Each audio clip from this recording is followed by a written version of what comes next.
नमस्कार दोस्तों, मैं विलास उरकुड़े फिर आपका स्वागत करता हूं एक बार आपके अपने पसंदीदा web news channel Supreme Power पर। अपने आसपास की खबरों से जुड़े रहने के लिए अभी हमारे चैनल को जरूर सब्सक्राइब करें। तो चलिए शुरुआत करते हैं आज की कुछ मुख्य खबरों से।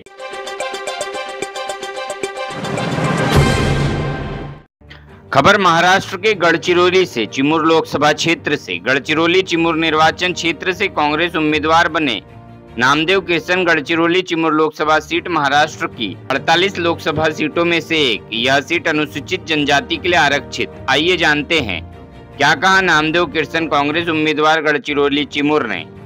देखिए खबर सुप्रीम पावर न्यूज पर।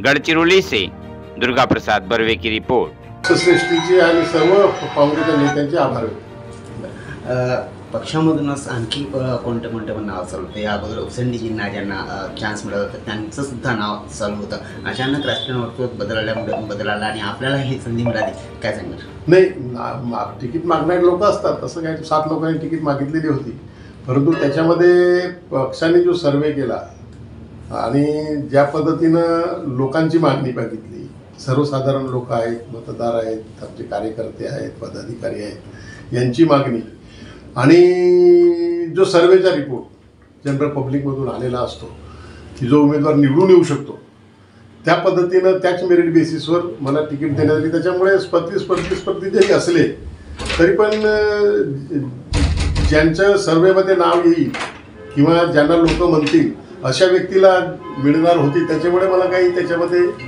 हे नव्हतं की स्पर्धेत राहू शकतात। त्यांनी माझ्यापेक्षा जास्त काम केलं असतं, त्यांचं नाव असतं, त्यांना तिकीट मिळाली असतं। यावेळेस मागच्या वेळेला काँग्रेस पक्ष त्यांना चांगली मिळाली होती, एक 4 लाखपर्यंतचा आकडा पोहोचला। आता आपल्याला संधी मिळाली आहे, काय वाटतं जो पण प्रतिनिधी उभं राहणार काय लीड समोर येईल? मागच्या वेळी जी परिस्थिती होती ती संपूर्ण महाराष्ट्रामध्ये तशी परिस्थिती होती।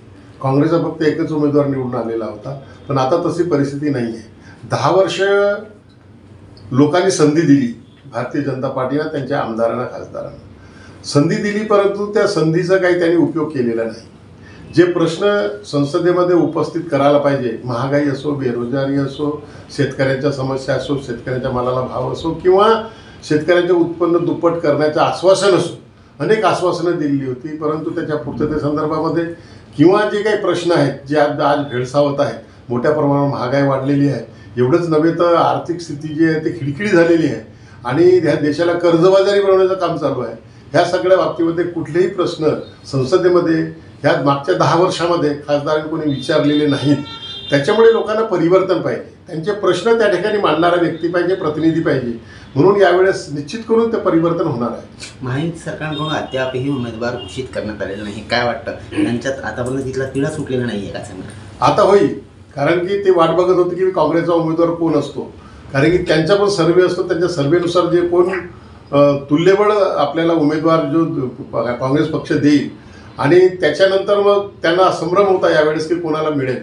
जर त्यांना असं वाटलं की बाबा जो तुल्यबळ चांगला उमेदवाराला जर तिकीट मिळेल तर आपल्याला पण त्या पद्धतीने उमेदवार द्यावा लागेल, म्हणून ते संभ्रमामध्ये आहेत।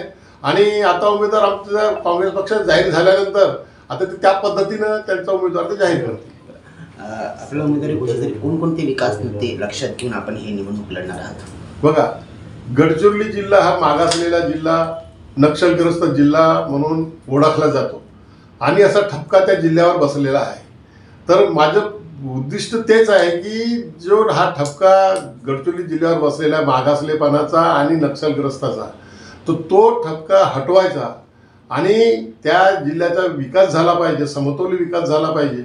त्या ठिकाणी रोजगाराच्या संधी तिथल्या युवकांना उपलब्ध झाल्या पाहिजे, त्या ठिकाणी शेतकऱ्यांचं उत्पन्न चांगलं आलं पाहिजे, त्यांना वर्षभर शेती करता आली पाहिजे, सिंचनाच्या सोयी किंवा आरोग्याच्या सोयी ज्या असायला पाहिजे त्या ठिकाणी नाही, तशा आरोग्याच्या सोयी उपलब्ध करून देणं, चांगलं दर्जेदार शिक्षण लोकांना उपलब्ध करून ज्यामध्ये मॅनपॉवर चांगल्या पद्धतीचं तयार होईल त्या जिल्ह्यामध्ये, अशा पद्धतीचं आमचं